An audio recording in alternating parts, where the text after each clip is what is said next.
It's great to be here and thank you for inviting me along. I worked for 20 years in business before I became a Member of Parliament. And when I decided to become a Member of Parliament, I didn't realise I was deciding to become part of a minority. Because as a white, straight woman, I was working in advertising and marketing. Most of my clients were women, most of my colleagues were women, and I hadn't really anticipated that becoming an MP would change my life so fundamentally. I was the 265th woman to ever be elected to Parliament, not Conservative MP, not Labour MP, ever women being in Parliament. And in fact, when I was elected, there were more men sitting in Parliament than there'd been ever women elected.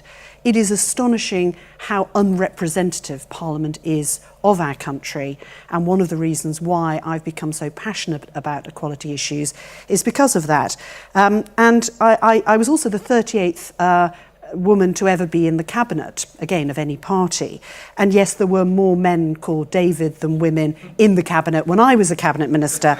But that didn't stop us actually passing, for me, one of the most proud things I've ever done in my life, which is to pass the Equal Marriage Act. Not only because it was bizarre and weird that the state felt it was entirely appropriate to discriminate against who it decided could get married. I mean, it was just inconsistent at best. But actually, it sent a really fundamental message to a group of people in society who have been excluded from one of the social norms of getting married. And the number of people who still to this day come and tap me on the shoulder and say thank you. I mean, it's not really to me, it's to the government, and indeed David Cameron, who was the Prime Minister at the time, for recognising that passing the Equal Marriage Act would have such a fundamental change in the way people view LGBT issues. And indeed, many of those who made my life hell at the time in Parliament and didn't support it as a measure have actually since realised the error of their ways and now support it fully. And I think that should be applauded in every way. So it's great to come here and talk to you, and also to be able to share some of my thoughts as has been said, as the first ever and only ever member of Parliament who chairs the Women Equalities Select Committee. Because again, the bizarre thing is we didn't have a Women Equalities Select Committee until 2015. And I'll let you into a secret. It was actually when I was Minister for Women and Equalities and I said, where's the Select Committee to scrutinise what I was doing? And I was told there wasn't one. It was the first time I'd really realised that there was a real deficit in holding the government of whatever complexion to account on the issues that actually shape our society in which we live. Louis Brandes said daylight is the best disinfectant, and I think select committees are the way that Parliament helps ensure that some daylight seeps through the corridors of government, and through the work of select committees, whether it's mine or any others, to help drive transparency in the way that government policies are seen to be working in practice. Select committees, I think, are arguably one of the best things about Westminster, and I know there's a lot of commentary at the moment that with a very slim majority, they're more powerful than ever. But the reason why they're powerful is they're well-resourced, with committed and respected and experienced parliamentary staff, not government civil servants. And the committees embrace views from across political parties.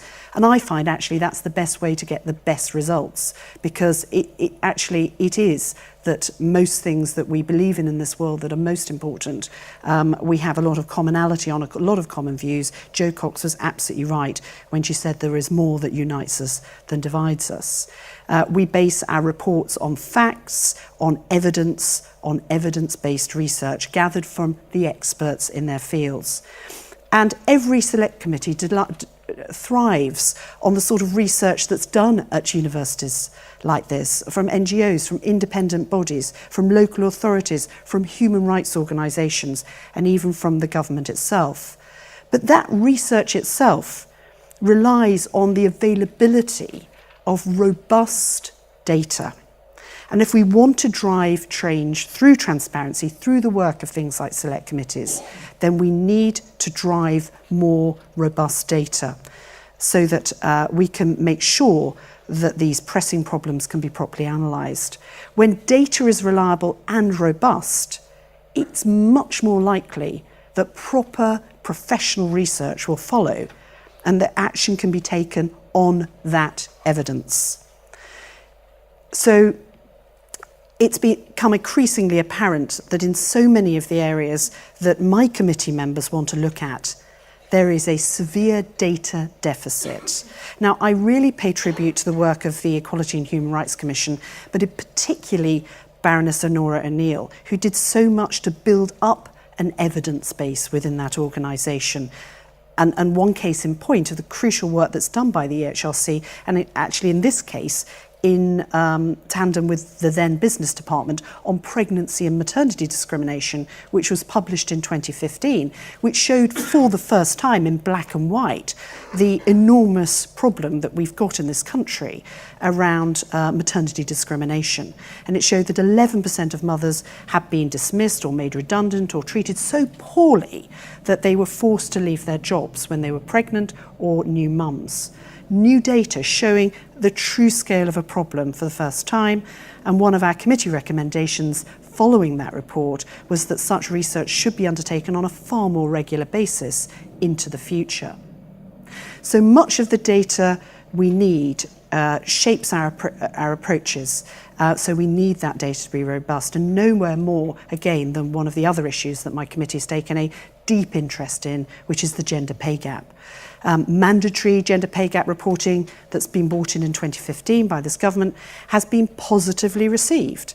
And whilst there are shortcomings in the detail of how this is being implemented at the moment, and I hope the government sees the error in its ways of only requiring companies of over 250 people to give this data, it is early days. International comparisons tell us that reporting in this way can really help contribute to reducing the gender pay gap over time. So why, when it's accepted by ministers that transparency is a good thing and can drive real change, is there clear resistance to adopting that sort of transparency across the board? Why, in response to a select committee report that we did on women in Parliament, did the government refuse to bring into action Section 106 of the Equality Act to make it mandatory for political parties to report on the characteristics of their candidates? Are they black? Are they white? Are they gay? Are they female? The government appears to be unduly concerned about the pressure that this would place on smaller parties. Well, I tell you what, we're asking those smaller parties, do they think it's a pressure? And if not, we should get that new provision put into place. When data is poor, there can be really big consequences for some of the most vulnerable members of our community. And in an inquiry that my committee did onto sexual harassment in schools, well before the current round of problems in this area, our inquiry report recognised that the poverty of the recording of incidents of sexual violence that occur on school premises, understating the scale, location, and relative incidence of sexual harassment was causing a real problem, and that current data collection is completely inadequate in this area. Schools need clearer guidance on how to record and monitor and respond to these really hugely unacceptable incidences, including when to report issues to the police. And this data should be collected and published annually on a national basis, and not to do that is potentially burying a problem that needs to be addressed. And actually, I think probably causally goes on to create some of the problems we see not only in our universities when it comes to sexual harassment of women, but also in our workplaces. So instead, we continue to rely on a mishmash of ad hoc data on sexual harassment, FOI requests to national police officials is really the only way that we can pull together a coherent view of this problem. But I believe there is cause for optimism. As I said before, select committees in this Parliament, I think, have a power that they haven't had for some time. And our recommendations appear to cut through, and I've got a couple of examples of that.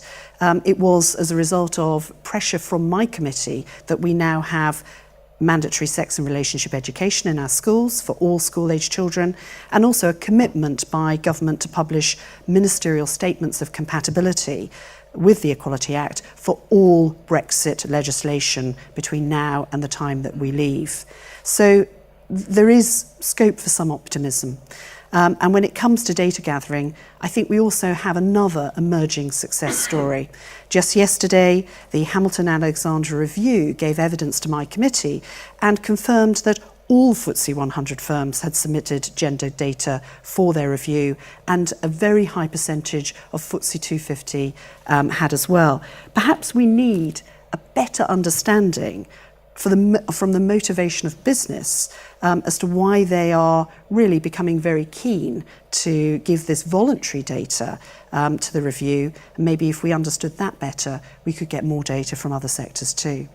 The race disparity audit, again, is a positive move by the government to make transparency of data a reality in this enduring area of inequality.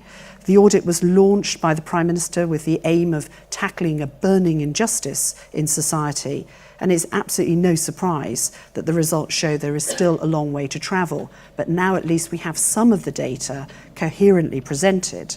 But we've launched an inquiry into the race disparity audit to look at how effective the audit and the data behind it will be as a tool to move society further along the road to equality. I think there is a lot more work to be done in that area, but a step in the right direction.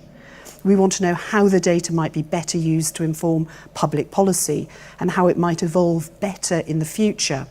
And Damien Green's, the First Minister, whatever he is, Deputy Prime Minister's commitment to explain or change demonstrates, I think, a willingness from the government to engage on this. And my committee will be exploring what that will mean in the future. In their foreword to the Hampton-Alexander Review, the government said that what gets measured gets managed, and what gets published gets managed even better. More and better data in all areas of equality work is needed, and the Select Committee that I chair will continue to do what it can to shine sunlight onto the corridors of government so that we can hold government to account for the effectiveness of their policy in this area. Thank you.